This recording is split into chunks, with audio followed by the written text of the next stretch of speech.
Put my feet in his armpit. Push, roll him over. And here we are. Okay, last one. This one is our bonus escape that I do sometimes.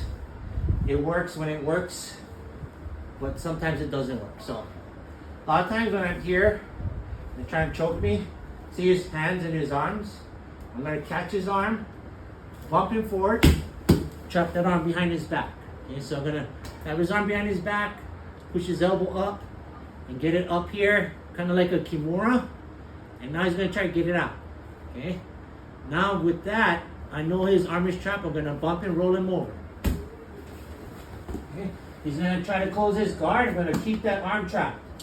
I'm gonna immediately walk myself to the left with his arm trapped, and then push his leg down.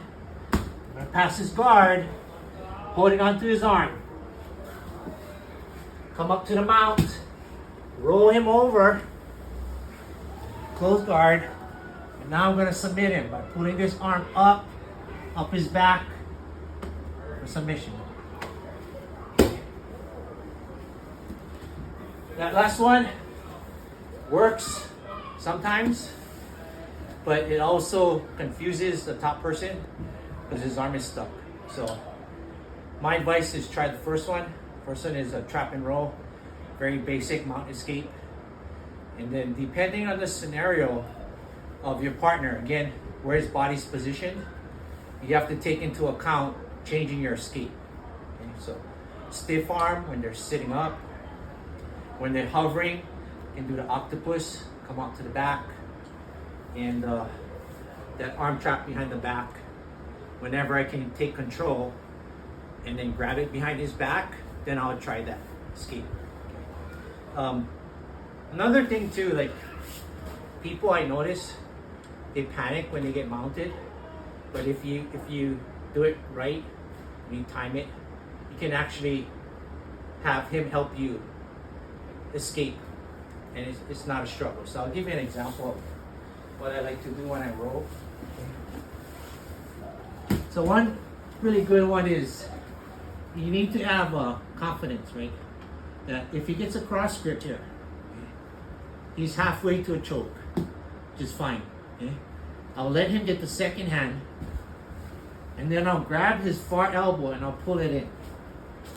So I'll trap both arms. So from here, try to finish. It's really hard because I'm pulling his elbows together. Try to finish. Now I can escape.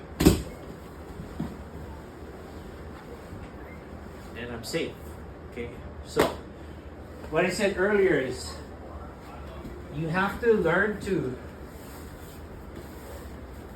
time it and let the situation come to you, and then use his, whether his attack or his aggression, help you escape.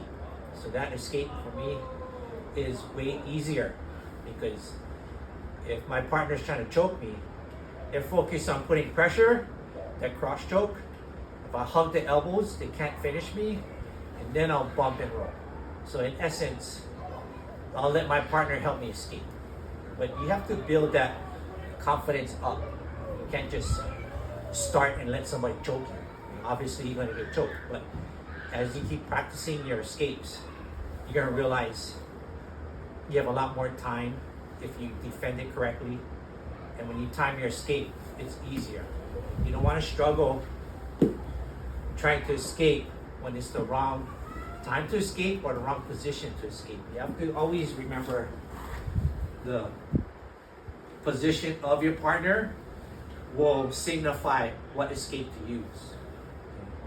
Because it's the angle of his hips. His hips are on you here versus flat hovering. It's a different scenario. Right? Even if he gets a high mount, that's a different scenario because now his weight is on your chest. Okay? Versus if he's skydiving and he's hooking your legs, then he's flat on you. Okay? It's a different weight distribution. Versus an S mount is different. And again, yeah, a lot of my escapes are gonna be dependent on what my partner's doing in bounds. You have to practice these things. Even now as a black belt, I still practice escaping the mount because I wanna not forget my defense and escapes. If you don't practice it, you will forget. So please practice these basic techniques. It'll help you all the way through the journey. And I want to thank you guys for continue to watch and learn my channel. Like and subscribe. Thank you.